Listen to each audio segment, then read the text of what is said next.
Well, this weekend marks 1 year since Hurricane Helene devastated communities across the Carolinas. In Newberry County, we had St. Paul Lutheran Church became a place of service and faith and healing. This morning, we are joined by Pastor Don Rister as well as Paul Wertz to reflect on the storm's impact as well as the recovery. Thank you guys so much for being here. Thanks for having us. Thank you. Of course. So let's go ahead and take a look back. 1 year ago today, I mean, what was going through, Pastor, I'm going to start with you. What was going through your mind with the church and even personally, you were just telling me about it. Well, I was just wondering how I was going to get out of my driveway and then get back to the church just to see how our neighbors were doing, how the church was doing. And it was really something that lasted so long, right, to get out of our houses and cut our way out of our driveways to get to the church, and just the devastation. There were roads we had to turn around and really kind of fumble our way through the dark in some ways. But you had a power, what, without 8 days, you said? 8 days without power. So thankfully we had this little shower at the church. Oh, okay. So I was able to take a bath at the church, but you know, it didn't really matter at that time. That was just such a crazy time, and to see our community come together, and it didn't take long for people to start reaching out and showing up and seeing how we could help our neighbors. So it was a great time. Paul, for you, 1 year ago, what was going through your head? Where were you at that moment a year ago? Well, basically, I was at home, but I also saw the devastation on the news. And since I was part of the Celebrate Freedom Foundation, we have amphibious vehicles, and the church pulled together all of the supplies, and we reached out to North Carolina cashews 3 to 4 days afterwards. So we were able to take our supplies into the mountainous terrain to help the folks in North Carolina who are really hurting. And of course, later on, we did help the local folks in Newberry County. Yeah, I mean, we saw in the devastation, I know we were able to kind of talk to the sheriff as well here in Newberry County and just kind of in the Midlands. You're right, we didn't get as severe as what North Carolina had. But of course, it was so incredibly deadly here in our area as well, just the devastation. So kind of talk a little bit about how the church really came together. I love the fact that you said it wasn't just one church, it literally was everybody, right? Right, it really was. It was a total ecumenical collaboration, right? Everybody came together, and it didn't matter denomination, and we had people driving from all over to deliver supplies. And then it wasn't just, you know, St. Paul or the NALC. Right. It was everybody. And we had a church from Charleston that this one lady drove up twice in one day to deliver supplies, and people would show up, and some of them hadn't been in church in forever. I would always ask them, well, what church did you come from? How did you hear about us? And you know, just word of mouth. I think one of the news came and dropped by, but you know, it was really a great time. It was God's church at its best.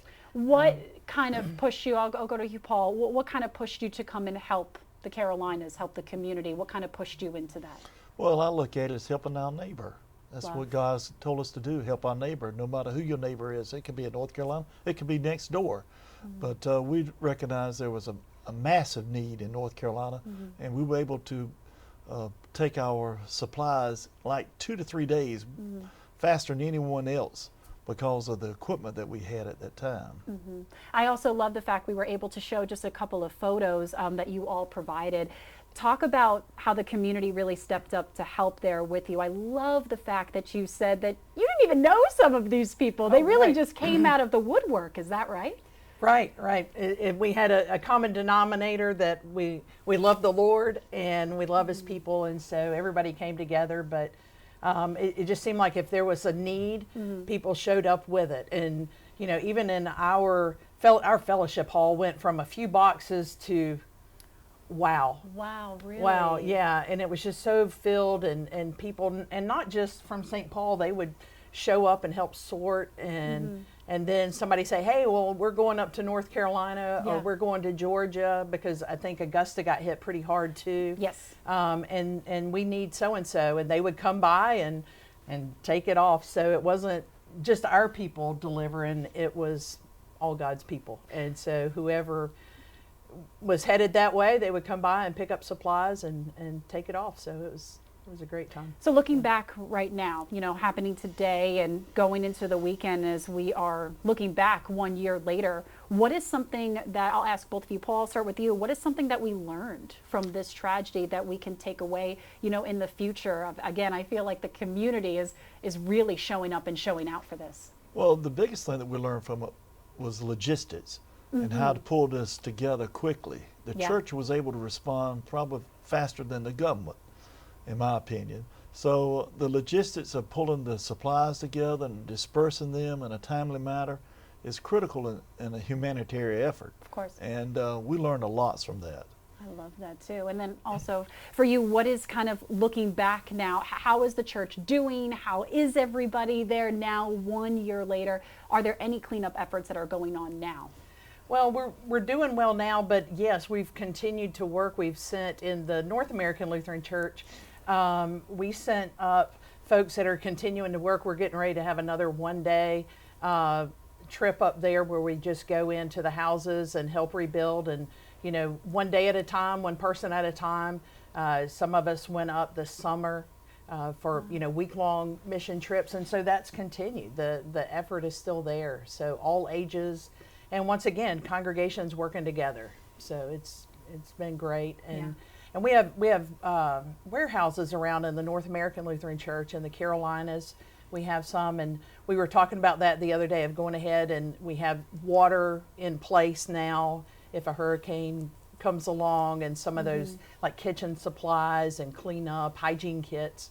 So going ahead and preparing ahead of time rather than whenever a tragedy hits, really. Of course. So, I mean, that's exactly what we need to do in something like this. I appreciate you both taking the time to talk with us this morning, really showing us a light and an impact on really what followed 1 year ago to now. It is so great to see how much you and the community have really done for our area, for the Carolinas, for everything. So we appreciate you stopping by and giving us that perspective. Well, thank you for having us. Absolutely.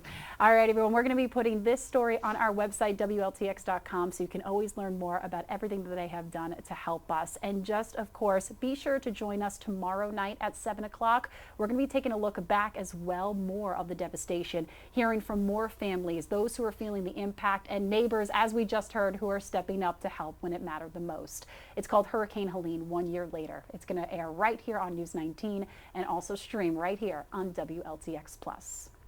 All right, let's go.